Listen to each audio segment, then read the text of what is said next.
Welcome, welcome, welcome. Thank you for joining us for our webinar on mindful communication. We are uh, waiting, hopefully, for more people to join in, but we will be starting in about 2 more minutes. Thank you.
Again, thank you for joining us for our Mindful Communication Seminar, which is part of the Gellin LLC Inkwell series.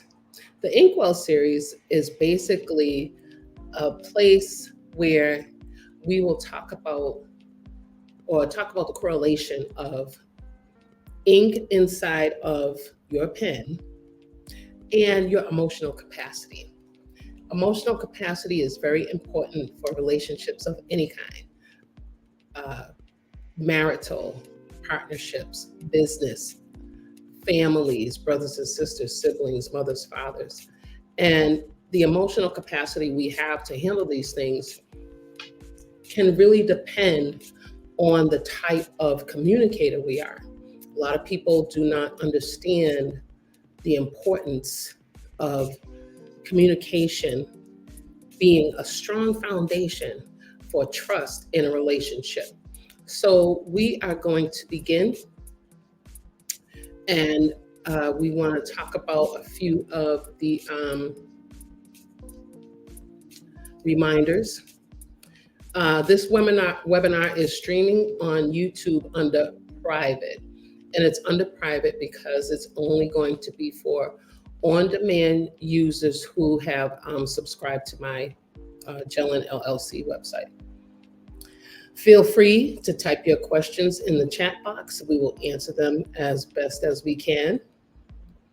And questions will be entertained at the live Q&A after the presentation. So when the presentation ends, I will go through all the questions that have come into the chat and we can all discuss. I hope that you did the communication link to see what type of communicator you are, and that's going to help us as we move forward.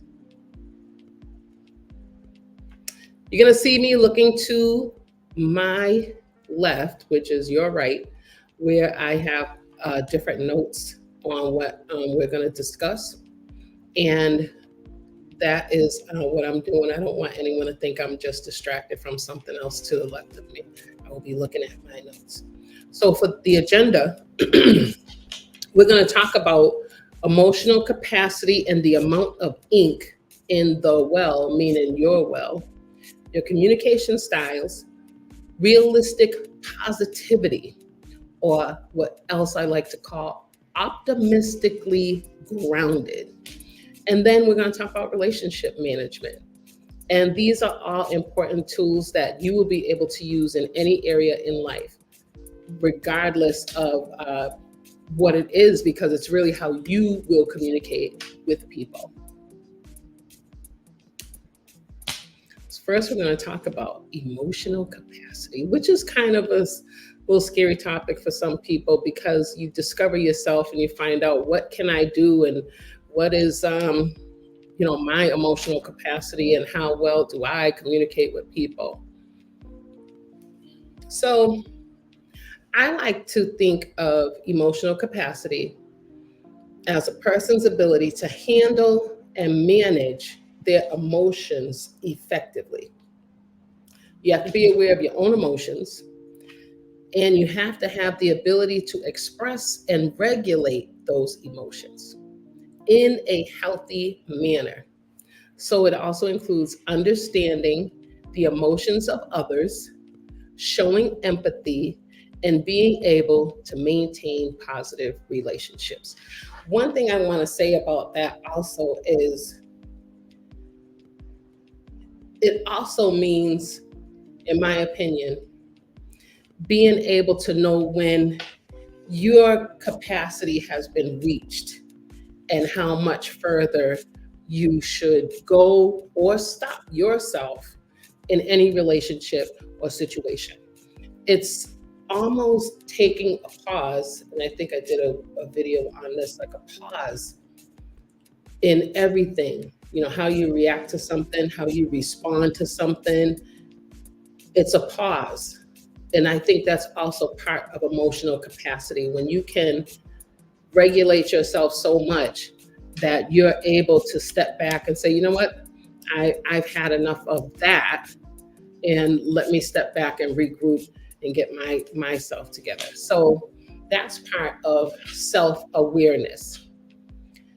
We talk about self-awareness, and self-awareness is about being in tune with your own emotions, knowing your strengths and weaknesses, and being able to accurately assess yourself. It's like having a good sense of who you are and how you're feeling at any given moment. Having a good sense of who you are is important, because when you enter any situation, you're already coming in knowing who you are. And if you enter a situation, whether it's a job situation or a situation with coworkers or the relationship, and someone is clapping back at you in a way that you're not comfortable with because you know yourself, then all right, I have to reassess this relationship, and I have to reassess this situation, and I have to figure out, is this worth it or is it not worth it? So self-awareness is being in tune with how you feel. The other part of emotional capacity is self-regulation, our ability to control and manage our emotions, thoughts, and behaviors. It's like having a built-in emotional thermostat that helps us stay cool under pressure and think before we act. Self-regulation is actually something I believe that comes with practice. Some people, I believe, are naturally born self-regulators. They have a certain discipline already built in. They have this discipline system where they are able to control their emotions and thoughts and behaviors, and other people, they have to work at it. And there's nothing wrong with that either. It's part of life, it's part of who we are. And again, it goes back to self awareness, knowing that you're someone who will have to work at something and not be concerned with the person who you'll see who seems like they can just control themselves and have self-discipline. So self-regulation is very important part of our emotional capacity. Social awareness is the third part of emotional capacity that is important, because this involves the people around us. When we tuning into the emotions of others and being empathetic is what this is considered. And it's like having a radar for picking up on the feelings and moods of the people around us and being able to respond with understanding and kindness. These are being socially aware is part of understanding that you may not be in someone's culture or someone's race, but you're going to take the time to understand where they're coming from and why they're acting the way they're acting, or why they're responding the way they're responding. Social awareness is the third component of emotional capacity that is very, very important to our own self-development with regard to how much ink we have in our well. And we are correlating ink with emotional capacity. And that means when you think of ink in a pen, you use a pen to write. You use a pen to write in a journal. You use a pen to write down your thoughts. You use a pen to write your signature on important documents. What comes you write out of that pen is important. And it's the same with your emotional capacity. What you execute with your emotional capacity will impact your life and how things are triggered and how people respond to you. If you write a check and you put a weird name like Carpenter as a signature, that signature means nothing to the person who needs the money from that check. If your name is not on it, which is an important thing that should come out of the ink, then that is no good. So just like it's important the things we write with ink and pen, it's important how we communicate with people and our emotional capacity to assess situations, self-awareness, self-regulation, and social awareness. The next part we are going to talk about is communication styles. Now, I sent the people who signed up a little quick communication style. It was a free survey from like a human resource group that I work with. And this is more like communication styles for working with people. So they have 4 communication styles, which was direct, intuitive, personable, and open. So we're going to go and look at mine. I'm going to go forward and look at, yes, we're going to look at mine for this part. So my results was my communication style, according to this human resource website, I'm 50% direct, 50% intuitive, 50% personable, and 40% open, which I found quite amazing, that I'm almost half of everything. And that was kind of I'm not predominantly one thing. So people with direct communication style, they're transparent about what they think and feel. They convey their message using clear words, rarely use pretense or hidden messages or going around the subject. That's a person with a direct communication style. And people with an intuitive communication style, they're interested in the big picture, broad ideas. They like conversations that are quick and to the point. Sometimes forget to focus on the details, which I do sometimes, it's true. People with a personable communication style tend to like warm and chatty personable relationships, which I do for those who know me. They value emotional language and connection, including gesticulation. So I want someone to look up gesticulation so they can tell me what that means, because I want you to be involved. And they make everybody feel welcome and appreciated. And I really do try to do that.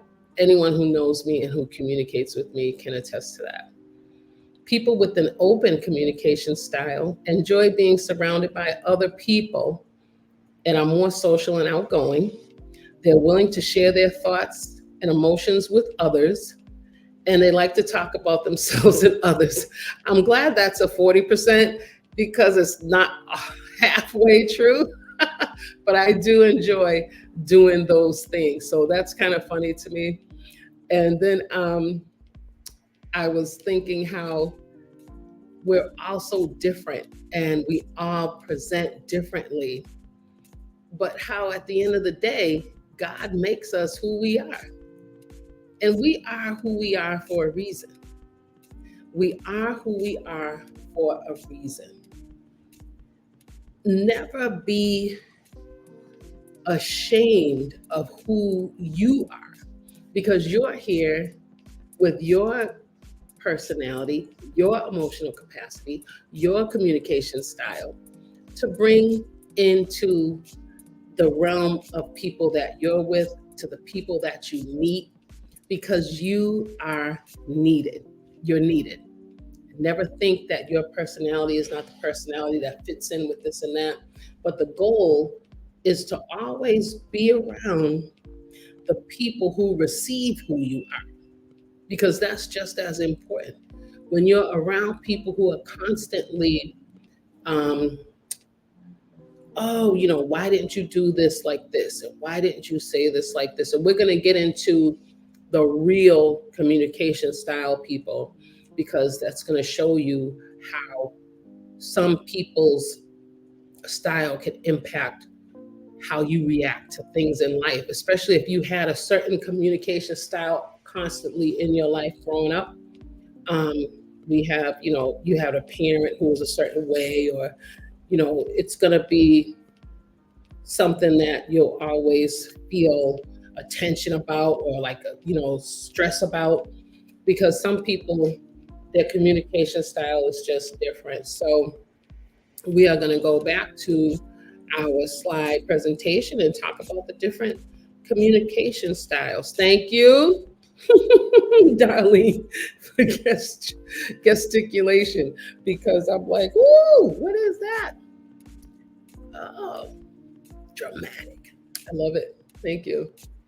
So the 4 communication styles, according to psychology, are really very interesting, and you will understand why people who communicate in these type of ways can impact how's the way I want to say it. If you are surrounded by people with these certain communication styles for a good chunk of your life, it may be an explanation to you why you react to people a certain way, or why the ink in your well is so low or so high. It really depends. So assertive communication assertion is not a negative. Assertive communication is clear and direct expression of one's thoughts, feelings, and needs without infringing on the rights of others. It's seen as the most effective and healthy way to communicate as it promotes honesty, respect, and open dialogue. So when people, I think sometimes we have a negative connotation with the word assertive. But when you're assertive, if you think about it, all you're doing is saying, hey, this is how I feel. This is what I think about this. And that's it. And someone can come behind you and say, oh, I think this and I think that. And you're fine with that. As long as everyone is being true and honest to themselves and respecting everyone in an open dialogue and not putting someone down. Aggressive communication is expressing one's thoughts and feelings in a way that violates the rights of others. Bullying, being overly critical, or using intimidation tactics to get one's own way. Aggressive communicators tend to prioritize their own needs over others and often resort to manipulation and control. So some of my clients have people in their lives who are aggressive communicators or who were aggressive communicators for those whose parents have passed away and they're still feeling the after effect of growing up with someone who was an aggressive communicator. Psychologists like to link the aggressive communicator with the narcissistic personality disorder spectrum, low or high, because it is a person who they're going to tell you how they feel because they want you to do what they want. So they're an aggressive communicator. It's like, no, I don't like the way you did that. You should do it like this. So it's different from assertive because assertive is everyone expressing their own individual feelings and still respecting the feelings of others. So aggressive is the opposite. It's, I'm going to assert my feelings and you need to be on board with that. That's aggressive communication. Passive communication is avoiding confrontation and conflict. I think passive communication hurts relationships more than anything because the passive communicator, because they don't want the confrontation and conflict, when there is any type of friction in a relationship, a business partnership, co-workers, it doesn't matter. If I approach a co-worker and say, you are on the schedule to order the toner for the copier this week, and now we're out of toner, so why didn't you do it? Now I'm assertive and I'm just asking a question because that's a fact. You were supposed to order the copier toner. The passive communicator will probably avoid talking to me. They'll probably say, oh, make up something. I didn't know, I thought I was next week. And they'll do anything to avoid accepting the fact that this didn't happen and they were at fault. It says it hinders an individual from fully expressing themselves, and it can lead to feelings of resentment or frustration.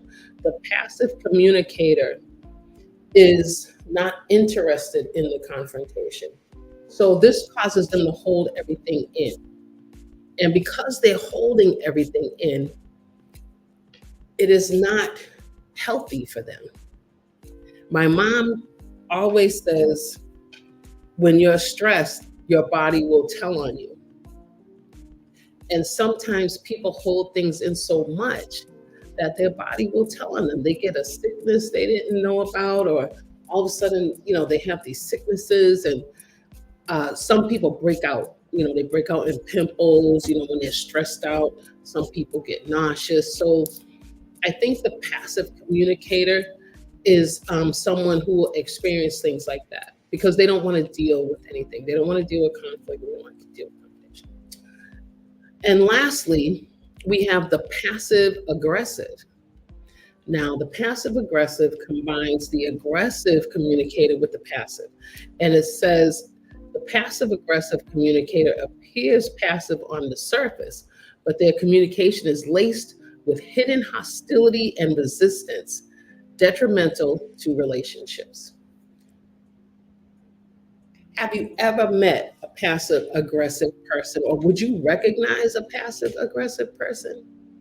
Some passive aggressive people, when you first meet them to develop a relationship, whether you're meeting someone for the first time and you're interested in them, or whether you got a new job and you have a new coworker that you're working with, and the coworker is just so nice and, oh, you can sit here and you can have this, and you can do that. And then let's say a month into the job, they're like, oh, you did the report that way? I saw the report. I wouldn't have done it that way. I would have done it this way. And it's like, the report is still bringing out the same result, but they just want you to know in their nice way that they would have done it different. So it's like a mild manipulation. And those are the four real styles of communication. Like I always want to say here, communication is key in anything. It really doesn't matter what relationship you're in, because it is so important to communicate. And communication helps us grow, and it gets us further in life. To believe that you can go through life and never talk to anyone about anything, I think is kind of delusional, but that's just me. It doesn't matter. But if you think about it, look at where the world is going today. With all this artificial intelligence and with all of the things that are happening, now people are being encouraged to not even think about certain things because you want an AI to do it. Now they're going to do telehealth with an AI doctor who the AI is going to read through your medical records and know everything that's wrong with you. And now you won't have to deal with people. And I really think that it is going to continue in our day and age and desensitize as we separate from humanity and separate ourselves. So it's important to keep communicating. And I really hope and pray that people will take communication in a very good way.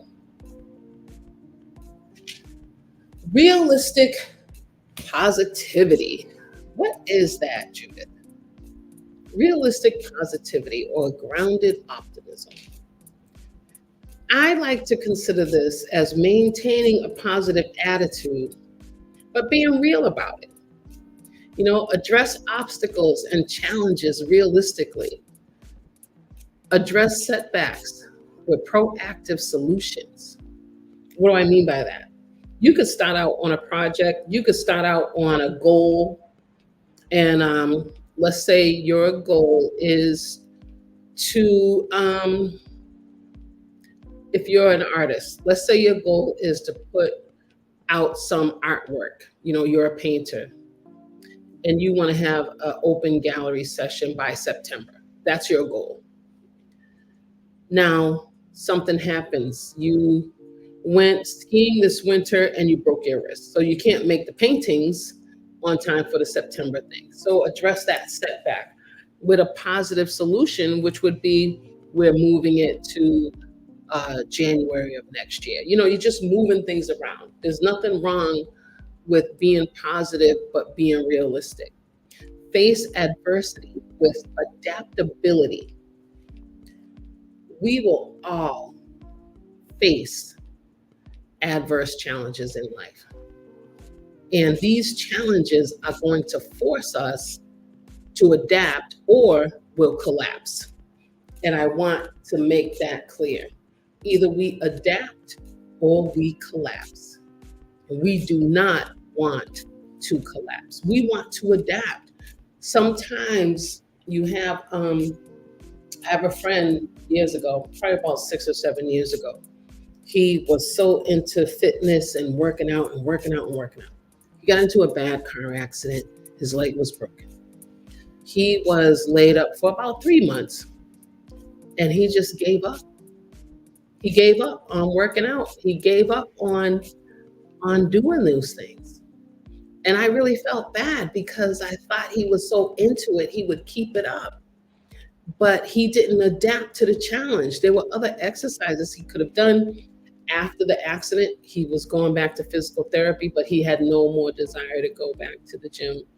And he wasn't the uh, gym rat that he used to be, but it was that was the way he chose to deal with it. But stick to your goals. If something happens on the way, you get a setback, adapt and reassess and just continue. You want to keep going. You want to keep going forward. Develop goals that are attainable. And when I say attainable, of course, anything is attainable, but you have to approach a goal that's attainable to you. So you have to be, again, with the self awareness and the self regulation, understand what is attainable for you. Don't make goals that are not realistic. Don't make goals that will set you up for failure. Make a goal that is attainable. And then after you do that, continue with assessing and reassessing and going towards that goal. And after you do that, take time to regroup and repeat as needed. You have to remember that you're going to keep going forward. Time stops for no man, as they say. And there are going to be times when you're just not going to feel like doing all the things you need to do. And you're going to have to take time to regroup. You got to regroup and reassess and make sure that you're on track and don't give up. You can do it. You can do it. I know you can do it. And it is a good thing to always make sure, too, when you regroup, that you're regrouping because you're replenishing your ink. Because you want to continue to write as you write out your life, as you write out your thoughts, as you write out the goals you have, as you write out your communications. You want to continue to replenish your ink so that you can apply that to life, to your relationships, and making sure that you are remaining positive to yourself. That is essentially very important. And so I'm looking at the chat. I feel like depending how I'm feeling or what I'm going through, I am assertive communicator. But if I'm going through a lot, I can be a passive communicator. I can understand that totally because, and just to let everybody know, everybody can't see these. I don't think everybody can see it. Anyway, that would be, in my opinion, just, one thing we have to remember is every communication style will come into play for what it's needed for. I don't know if that makes sense. Like, I won't always be assertive depending on the conversation and depending on who I'm talking to. I'm not always going to be like, oh, I'm going to tell you how I feel and this is what I think about this. I am a listener and I like to hear what people have to say. And I like to think on that and then respond accordingly. Because sometimes people aren't even asking me, even in this job I do. They're coming in or they're coming online virtually to talk about what they want to talk about. But sometimes they just want me to listen. And I thank God because He's given me like a discernment for when it's time to discuss something or when it's time to respond or when it's time to just listen. Because some people really just want a listener. They want someone who's going to hear them out and hear what they have to say and how they feel without judgment. That is so important, especially in the body of Christ, where we live this life and certain people do things and they feel like they have no one to talk to because of what's happening. But God knows all things, and we have a chance to just discuss things with each other and be open with each other. And it makes a difference. It really does. When you're ready to be a part of a group of people who just want to be honest. I want to just be honest with who I am. And I want someone to hear me and not judge me for those things. So that is also very important. So, with the relationship management piece and bringing it all together, this is something that a portion of this that I really like because we don't think, I'll speak for myself. I never thought of any relationship as having to be managed, if that makes any sense. Because, a relationship happens. You just feel, I was born into this family, so my relationship with my parents and my siblings, that just happened. I mean, I had no control over that. But I'm amazed at this day and age where children are actually, emancipating themselves from their parents. That just baffles my mind because that's something I never thought of. And if they're not emancipating themselves, they're growing up, staying living with their parents, getting jobs, and still want their parents to pay for everything while they spend their money doing what they want to do. When I was growing up, that didn't happen. We had to chip in and help out with the bills and things. But it's a different age we live in, and I perceive that every parent is different and everyone is different, and I get that. So, with the relationship management, I don't want you to write so much that you run out of ink. Because what happens when you run out? You have so many relationships to manage if you think about it. It's not just you. If you go to church, you have the pastor relationship. You have the whatever auxiliaries you're in, those relationships. If you have a bunch of siblings, you have those relationships. Your parents, if they're still around, or your caregivers, you have those relationships. You have relationships with coworkers. You have a relationship with your doctor and your primary care physician team. These are relationships you have. Personally, my primary care physician team, they do drain me. I really sometimes talking to them is draining because I get frustrated because when I go to visit them, this is a confession on my part. When I go visit my doctor and someone asks me a question about my health, I say to them, you have all my medical records on a computer. Why didn't you review that before I got here? You're asking me all this stuff and you can see it. You can see everything. Why do we have to go through that? Let's talk about what I need to talk about right now. So that's like, that's another relationship, right? Where I'm just confused because I'm like, you have everything. Why are we here? Anyway, don't write so much that you run out of ink. Relationship management is important for personal and professional interactions, friends, family, colleagues, or clients. The key aspect is communication. Be open and honest with the people, with everybody. Be reliable.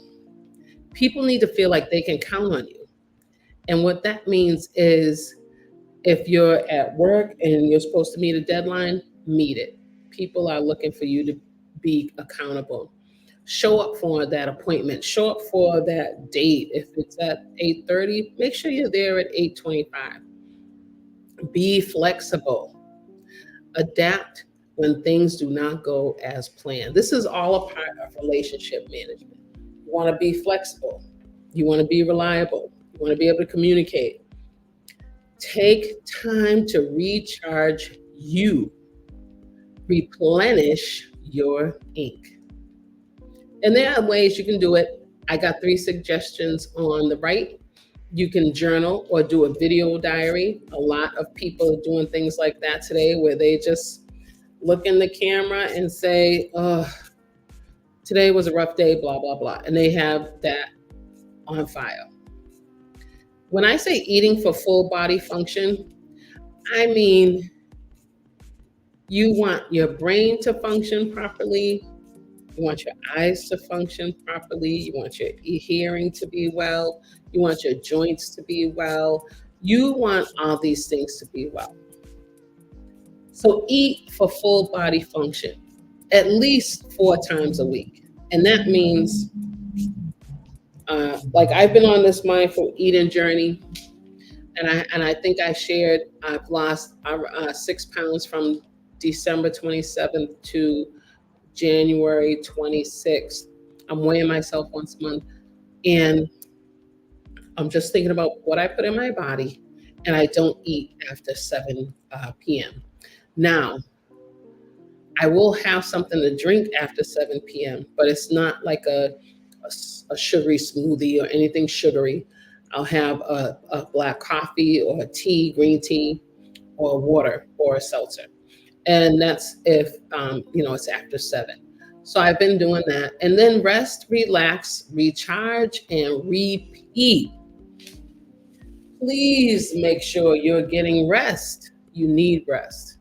Please make sure you're getting rest. Rest is important.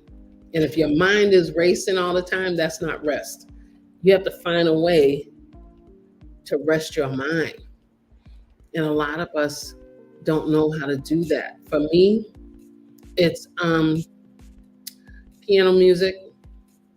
I put piano music on at night, like the classicals, just piano, classical piano. It does something for me. It just, I hear the notes and it takes everything off my mind. And that's something that you can do.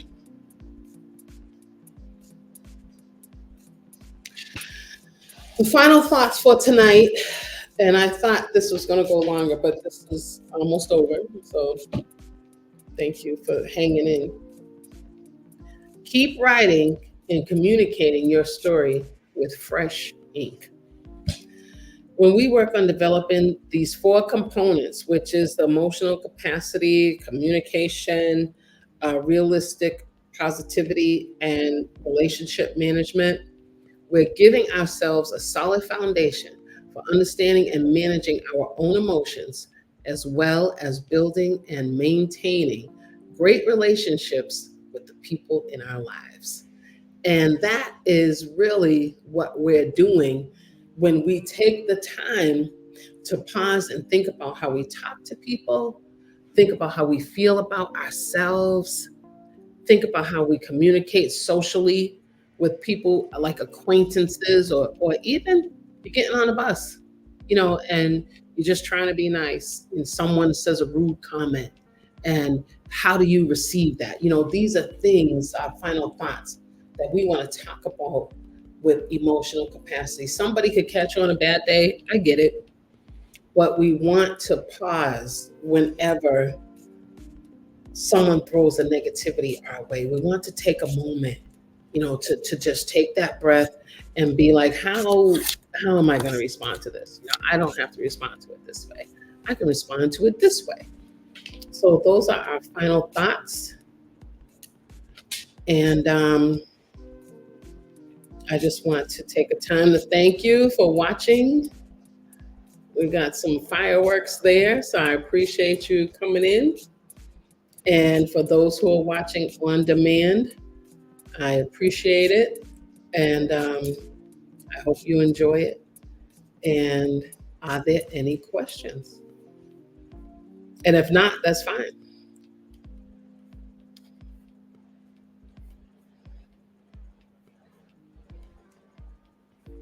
So we are going to end our live stream now. We thank you for joining. We thank you for watching. We thank you for listening.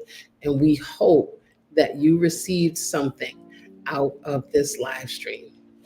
Have a good day, good night, good whatever. God bless.